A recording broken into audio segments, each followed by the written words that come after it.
the people, you the people, we the people. Kenny's not sedated. He's just off vacation. That's right. Estamos unidos. We got your sports right now. Did Harden keep that 30-point thing going? I really checked out on the vacation. John, fill me in on Harden and his life. He didn't play.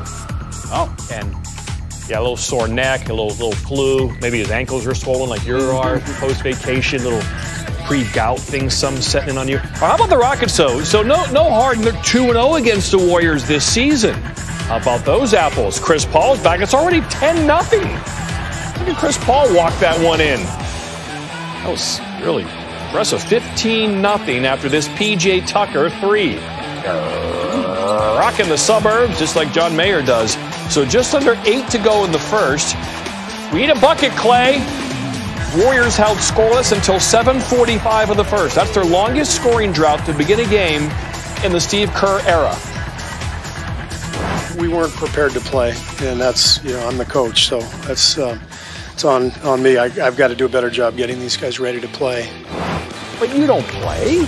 Chris Paul had the Rockets offensive. Look at that pass. Clicking. Gerald Green around the world to Kenneth Faried. Squish. Paul to Nene. Really cool with the left arm. I'd give my left arm to be ambidextrous. 11 assists in the first half. Just the 8th player. NBA history, 9,000 career dimes. Kevin Durant doing his part to keep this thing close. Got it down to 4. DeMarcus Cousins can hit that shot, obviously, if you give it to him. He's right around a league average three-point shooter. Durant is an underrated rim protector. But great ball movement, and then you can't leave Eric Gordon open. That's a free throw for him. Durant and Cousins, animated discussion on what went wrong on that play and the rotation, who's got whom. All right, fourth quarter, Warriors are champs. They're down 7. They're still kind of barking at 1. That's okay. That's healthy. Knocked out. Draymond Green. Oh, boy. Left ankle sprain. Watch it again. He's going to step on the foot of Cousins. Here's Kevin Durant on if he's concerned if Draymond has to miss a few games with that ankle sprain. He'll be back for the playoffs. I mean, that's the only thing we worry about here, right? Keeping it real. What do you say? Warriors lose to the Rockets. Look at the game for Chris Paul. Talk to me. It's good and well, but we just got to keep putting it together.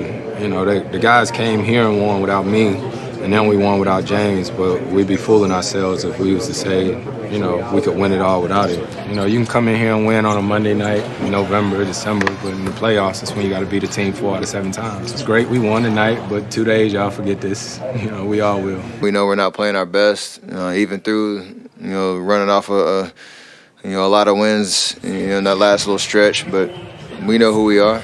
Just got to get to that point. I don't know how it will accelerate that process, but we got to get there. Orange, good color for a hoodie. Rockets are now 3-0 against the Warriors this season. They're the second team since Steve Kerr became the Warriors head coach to beat Golden State 3 times in a single regular season since the Jazz last year. Chris Paul, again, 23-17, just the second player with a 2015 game against the Warriors since Kerr took over. The other player, James Harden. And the Warriors starting 5, Cousins, Curry, Durant, Green, Thompson. Not clicky right now. When all 5 have been on the court, they've actually been outscored by one point when they're on the court together. There was no alcohol involved, and by all accounts so far, nothing reckless about Jim Boeheim's behavior behind the wheel last Wednesday night. But forever, there is the death of 51-year-old Jorge Jimenez, who Boeheim struck when swerving to avoid an accident seen just ahead of him. The Jimenez family has to live with that, and so does the coach at Syracuse. Saturday night, he made his first public appearance since that accident when Duke came to play in the Carrier Dome. Boeheim had decided the right time to come back was his very next game. And this was the entrance. Coach Jim Boeheim, just a few days after being involved in that crash. Emotional for everyone. Syracuse fans greeted him this way.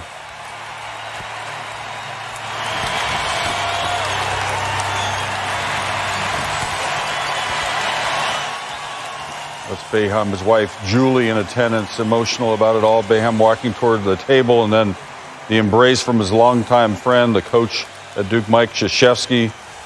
Prior to tip-off, the fans recognized all those impacted in this tragedy and honored the life with a moment of silence for Jorge Jimenez. Boeheim clearly emotional over this and his return just a few days after the tragedy. My decision to coach this game, all I can say is I felt the responsibility and obligation to my players, the members of my basketball team. I recruited these young men to come play at Syracuse University. They needed me to try to do my job tonight, and they understand I did this feeling fully the weight of the tragic accident and its impact on the Jimenez family. I just can't describe the feelings I have had since Wednesday night.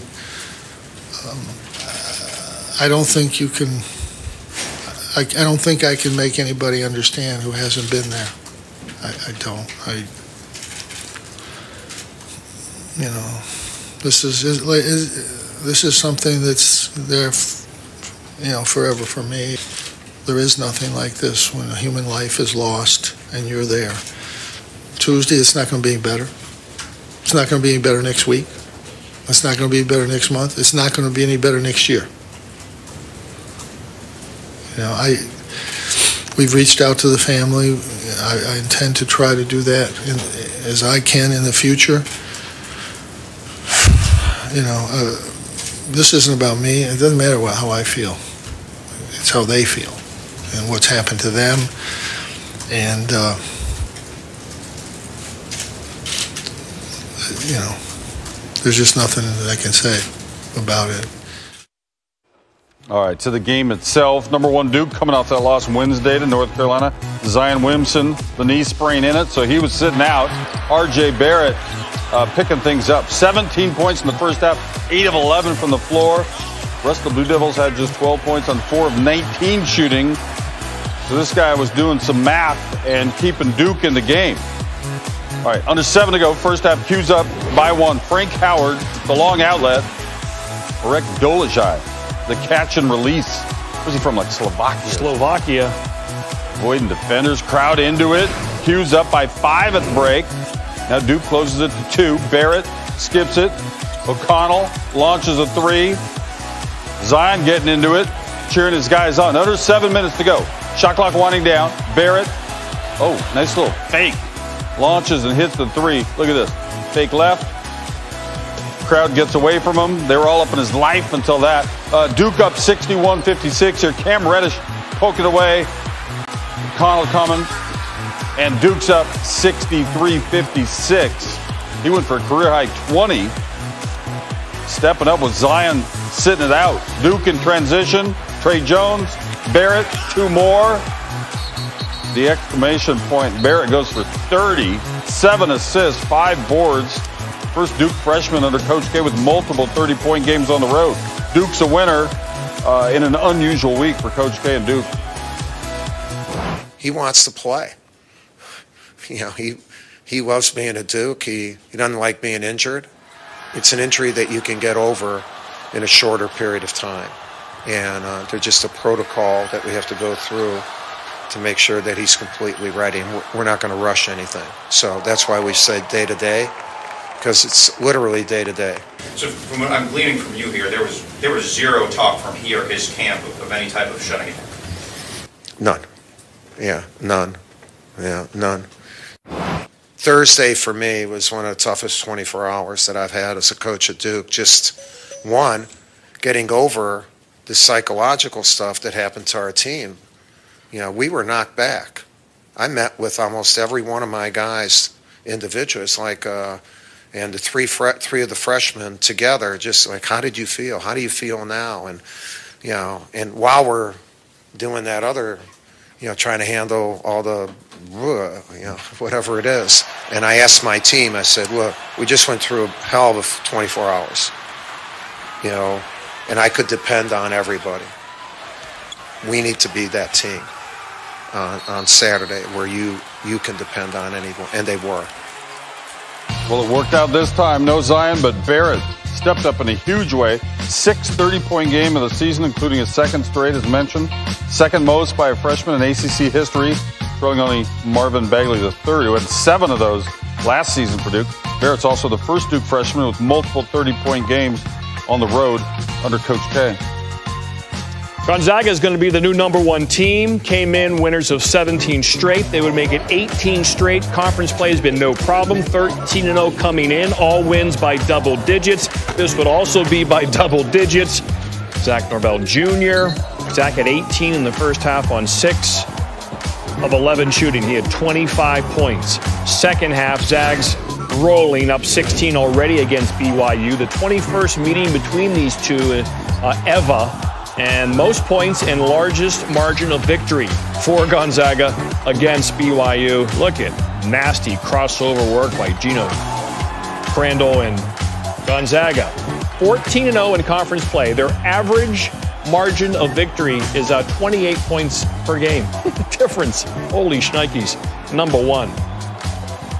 This is something you must see. I've never seen it. You're required to see it. Southern Illinois, Edwardsville, and Arkansas. Arkansas's Daniel Gibson launches that. That is a 2-run homer. Okay, you've seen that before. The Bermuda's dormant out there, the grass. First homer of the day for Gibson. 1. At the plate again, 2 on, and they're all coming home. So that's her second homer of the day. 6-2 Arkansas. At the top of the wall, Kenny, barely. Out. 3rd inning. Good day. See what's happening here? Bases loaded. No. I am king of the... Yeah, queen of the diamond. Oppo. Queen of the diamond. For being abundant. You get it. That's a grand slam. That's 3 homers, a 2, a 3, and a 4. Grand slam. Okay. So the solo jack would give her the home run cycle, and she goes opposite way and does it. Wow. 4 for 4, 10 ribs, 4 homers. Arkansas win. I've never seen anyone do this. Maybe like Bruno Sansevier in wiffle ball or something. It's never happened in Major League Baseball. Never. It's unbelievable. All right, the Thunder have been scoring points. Russell Westbrook has been scoring points. This one went right down to the last shot. How did it end? Find out next. And LeBron James, will he make the playoffs this year? With the brow watching, LeBron looks to keep the Lakers' hopes alive. But nothing came easy in the Big Easy. Highlights ahead.